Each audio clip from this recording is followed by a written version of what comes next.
Our investigative unit digging for answers after the village of Spring Valley failed to comply with our requests to access building inspection records under the state's public records laws. Tara Rosenblum shows us which documents you have the right to see that could help explain whether or not lax code enforcement played a role in this March tragedy.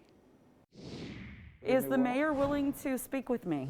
They have a meeting right now. He said you don't have no problem to speak with you. But I've been trying to speak with him for 2 months. Team 12 investigates, pushing for more information We'd like to fill out another FOIA request on the deadly blaze at the Evergreen Court home that killed a Spring Valley volunteer firefighter and an elderly man back in March. Yet so far, 2 months after the massive inferno at Evergreen Assisted Living, village leaders are still refusing to release crucial public documents. The DA, all the investigators came here.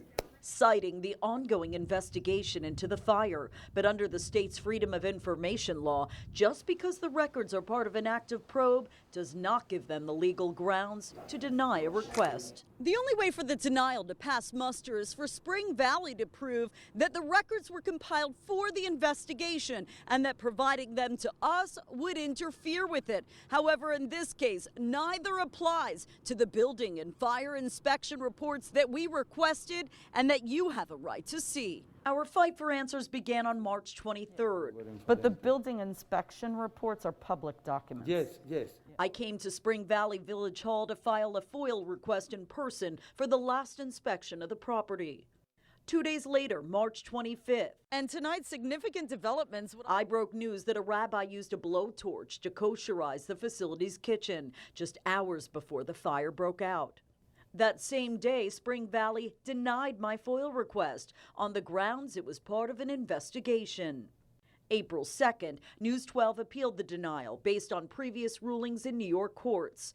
But on April 5th, the village denied our appeal. So News 12's attorney sent this letter citing case law and urging them to produce the documents. The village did not respond.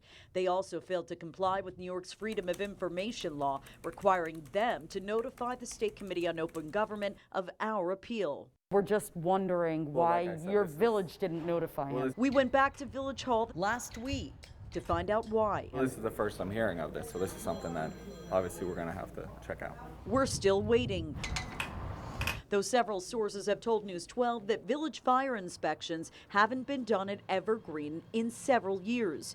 Rockland's former director of Fire and Emergency Services, Gordon Wren, couldn't confirm that, but says he wouldn't be surprised if the DA's investigation reveals it. I talked to inspectors who said that they frequently go into a building to inspect it and find out it hasn't been inspected in 8, 10, 12 years. And our investigation revealed thousands of young lives on the line. The Turn to Tara team has also been documenting issues at Village Hall going back nearly a decade. In fact, shortly after one of our investigations aired back in 2016, the state assigned a monitor to oversee the building department's inspection process, with little result, according to Wren, who is hoping this latest tragedy will serve as an urgent call to action for state and local leaders. We're playing Russian roulette with the lives of the firefighters and the occupants, particularly little kids that live in these places. It's out of control. Meanwhile, back at Village Hall, That's not true. a rush to defend Mayor Alan Simon and his code enforcers. They're doing a good job. Maybe because he's too honest, that's why some people don't like it. When can we set up an appointment? Yes. Can we set it up now? Give me your call, and I promise I'm going to call you today. It's been a week. We're still waiting. Tara Rosenblum, News 12.